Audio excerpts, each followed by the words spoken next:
Allah subhanahu wa ta'ala gives a character of the Sahaba. وَلَكِنَّ اللَّهَ حَبَّبَ إِلَيْكُمُ الْإِيمَانِ وَزَيَّنَهُ فِي قُلُوبِكُمْ. Allah has made Iman beloved to you, and He has beautified it in your hearts.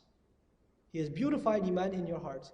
وَكَرَّهَ إِلَيْكُمْ, and He has made disgusting to you الْكُفْرِ وَالْفُسُوقِ وَالْعِصْيَانِ.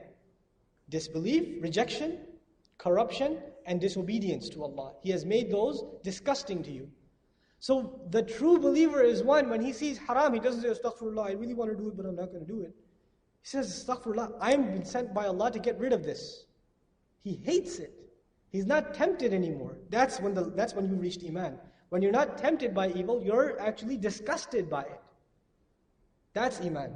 حَبَّبَ إِلَيْكُمُ الْإِيمَانِ. Iman has been made beloved, not kufr and fusuq and isyan. That's what's been made disgusting to you. And part of the manifestation of these two ayat together, you see, Iman has been made beloved, and the believers who have Iman have been made beloved. Kufr has been made hated, and those who stick on kufr have been made hated also. Notice what happens to you. I'm going to give you a lay example. You're on your way, all of us are on this journey to Iman. We don't have perfect Iman.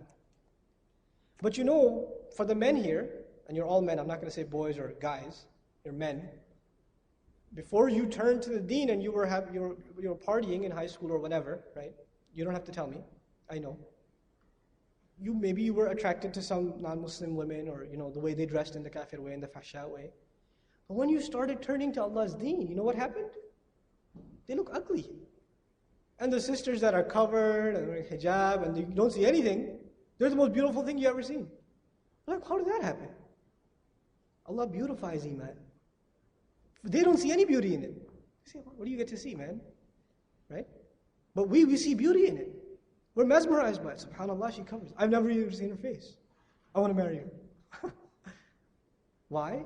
Because Allah subhanahu wa ta'ala has put that love of Iman in you. So that which Allah has made halal, Allah puts the love of that in you also. This is from the mercy of Allah subhanahu wa ta'ala. These are from the character of the Sahaba radiallahu anhu ajma'in. They hated that which was in disobedience to Allah. They loved that which was in obedience to Allah. I want to give you one analogy. Sahaba would come to the Prophet sallallahu alaihi wasallam. What was one of the common questions they would ask?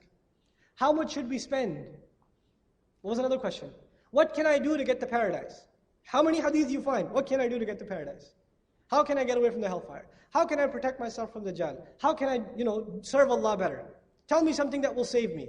These were the questions. Go on an online forum for young Muslim, students, or go to an ijtihad session. Is chatting halal? Can I eat this? Can I get a mortgage? You see a difference in line of questioning? There the questions were, what more can I do for Allah? Now the questions are, what can Allah do for me? What more can He make halal for me? I want to make my life easier, right?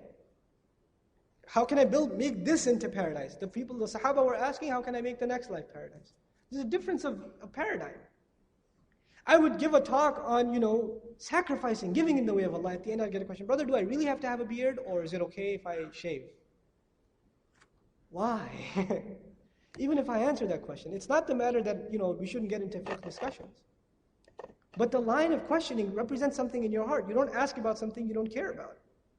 You care about these things. This is what your heart is preoccupied with. Our heart needs to be preoccupied with, how can I get to the Jannah? What more can I do for Allah? What am I doing for Allah? Is that enough? Have I fulfilled my obligations to Allah? What can I do more for da'wah? What is da'wah? How can I embody what was given in the Quran as role models for da'wah? How can I better my salah? How can I give more in the way of Allah? What to give? How to give? These were the questions that were asked because people were concerned with building the next real estate, not here. They were concerned with the paradise.